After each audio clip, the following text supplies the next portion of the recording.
স্বরাষ্ট্র উপদেষ্টা অবসরপ্রাপ্ত লেফটেন্যান্ট জেনারেল জাহাঙ্গীর আলম চৌধুরী বিজিবির সদস্যদের পেশাদারিত্বের সাথে দায়িত্ব পালনের আহ্বান জানিয়ে বলেন, সীমান্ত সুরক্ষা ও চোরাচালান প্রতিরোধ বিজিবির মূল দায়িত্ব। শনিবার সকালে রাজধানীর পিলখানায় বিজিবির সদর দপ্তরে অনুষ্ঠিত সীমান্ত সম্মেলন কেন্দ্রে বিজিবির ঊর্ধ্বতন কর্মকর্তাদের উদ্দেশ্যে বক্তৃতাকালে তিনি এ আহ্বান জানান। লেফটেন্যান্ট জেনারেল চৌধুরী বলেন, সীমান্তে পিঠ প্রদর্শন করবেন না, নিজেদের উপর অর্পিত দায়িত্ব যথাযথভাবে পালন করুন। তিনি বিজিবির সদস্যদের উদ্দেশ্যে সতর্ক করে দেন যে সীমান্ত সুরক্ষা ও চোরাচালান প্রতিরোধে কোনো ধরনের অবহেলা সহ্য করা হবে না। স্বাস্থ্য ও অনৈতিক কর্মকাণ্ডের বিরুদ্ধে কঠোর অবস্থান গ্রহণের অঙ্গীকার করে তিনি বলেন, দুর্নীতি কোনো অবস্থাতেই সহ্য করা হবে না। যারা ঘুষ ও দুর্নীতির সঙ্গে জড়িত তাদের বিরুদ্ধে কঠোর শাস্তিমূলক ব্যবস্থা গ্রহণ করা হবে।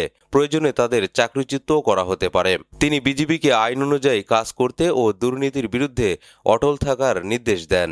বক্তৃতার মধ্যে স্বরাষ্ট্র উপদেষ্টা ফেলানী হত্যাকাণ্ডের মতো ঘটনার পুনরাবৃত্তি দেখতে চাই না উল্লেখ করে বলেন, সীমান্তে সব ধরনের হত্যাকাণ্ড বন্ধ হোক, আমরা শান্তি চাই। তিনি সীমান্তে আইন শৃঙ্খলা বজায় রাখার জন্য বিজিবির সদ্য পদে আসা কর্মকর্তাদের দায়িত্ব পালনে আন্তরিকতা ও পেশাদারিত্ব প্রদর্শনের উপর জোর দেন। এছাড়াও উপদেষ্টা বিজিবির কর্মকাণ্ডে পেশাদারিত্ব ও সততার প্রয়োজনীয়তা সম্পর্কে সচেতনতা বাড়ানোর উপর গুরুত্ব আরোপ করেন।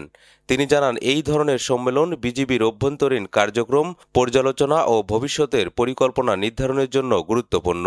এই বক্তব্যের মাধ্যমে লেফটেন্যান্ট জেনারেল চৌধুরী বিজিবির সদস্যদের মধ্যে একটি নতুন সচেতনতা এবং পেশাদারিত্বের মান উন্নয়নের চেষ্টা করছেন, যা সীমান্ত সুরক্ষা ও আইন শৃঙ্খলা রক্ষায় সহায়ক হবে বলে আশা করা হচ্ছে।